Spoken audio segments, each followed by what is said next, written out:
भारत सरकार पूर्वोत्तर के आधारभूत ढांचे पर खास जोर दे रही है। राजधानी में 2 दिन पहले हुई पूर्वोत्तर परिषद की बैठक के बाद आज प्रधानमंत्री डॉक्टर मनमोहन सिंह ने एक विशेष बैठक बुलाई, जिसमें रेल नेटवर्क के विकास के लिए 600 करोड़ रुपए की मंजूरी दी गई। बैठक में रेल, सड़क, हवाई अड्डों, बिजली और दूरसंचार परियोजनाओं की समीक्षा भी की गई। उन्हें जल्द पूरा करने के लिए कहा गया। सर, गवर्नमेंट जो है कई तरह की इनिशिएटिव ले रही है। प्राइम मिनिस्टर ने भी मीटिंग ली, आपके अध्यक्षता में एक पूर्वोत्तर परिषद की बैठक हुई, जीओईएम बना। एक तरह से कहें कि नॉर्थ ईस्टर्न एरिया पर काफ़ी फोकस करके जो है सरकार काम, क्या क्या खास योजनाएं बनी?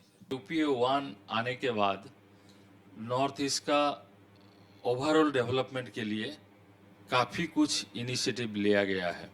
अभी गवर्नमेंट ने एक अप्रूव किया है वर्ल्ड बैंक का हेल्प से आपका मणिपुर का 2 डिस्ट्रिक्ट, सबसे पिछड़ा हुआ 2 डिस्ट्रिक्ट और अरुणाचल का पिछड़ा हुआ सबसे 2 डिस्ट्रिक्ट, इसके लिए 550 करोड़ का एक लाइवलीहुड प्रोजेक्ट लिया गया है।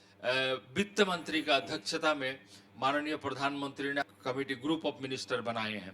वहाँ ये इन मिनिस्ट्रियों का मिनिस्टर लोग उनका मेंबर होंगे और वहाँ वो डिसीजन लिया जाएगा क्या कैसे ये जो काम नॉर्थ ईस्ट में हो रहा है उसको कैसे अच्छा फैसिलिटेट करें कि काम सुंदर से समय के मुताबिक हो। 12वीं योजना के अंत तक आते आते क्या हम मान के चलें कि लगभग सारी स्टेट कैपिटल जो है वहाँ कनेक्टिविटी हो जाएगी, रेल हेड हो जाएगा, और क्या क्या बदलाव आप देखते हैं सर?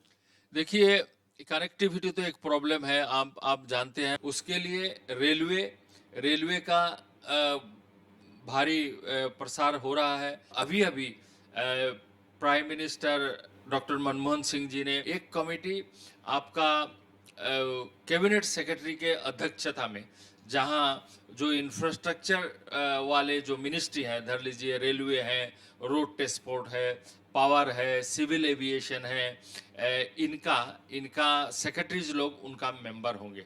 तो वो जो हमारे वहाँ बड़े प्रोजेक्ट चल रहा है, नेशनल प्रोजेक्ट हो या दूसरा प्रोजेक्ट, वो लोग उसको रिव्यू करेंगे।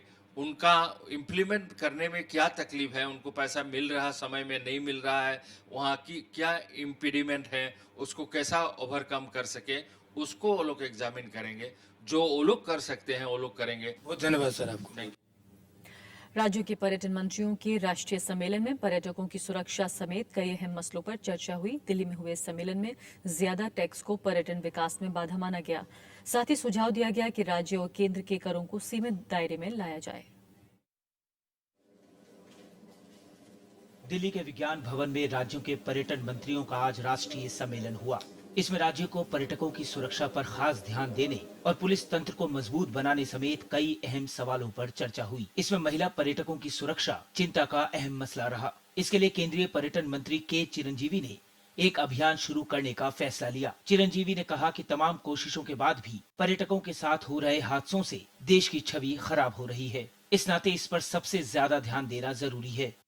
So in this meeting, safety of the tourists, particularly women and foreign tourists, is an immediate concern for all of us. We have requested states to engage tourist police. बैठक में पर्यटन स्थलों की साफ सफाई, करों को तर्कसंगत बनाने और आधारभूत संरचना से जुड़ी परियोजनाओं के साथ होटलों को समय से लाइसेंस जारी करने जैसे तमाम मसलों पर विचार हुआ। चिरंजीवी का कहना था कि पर्यटन स्थलों की साफ सफाई न होना चिंता का विषय है। तमाम दिक्कतें और हैं जिनसे पर्यटक हतोत्साहित होते हैं। इस नाते खास स्थलों पर राज्य सरकारें ध्यान दें और वहां बुनियादी सुविधाओं का विकास करें। The main objective of this meeting was to evolve strategies for future, to achieve the full potential of tourism in our country and put tourism to effective use to drive our economy. बैठक में पर्यटन क्षेत्र पर भारी tax का मसला भी उठा।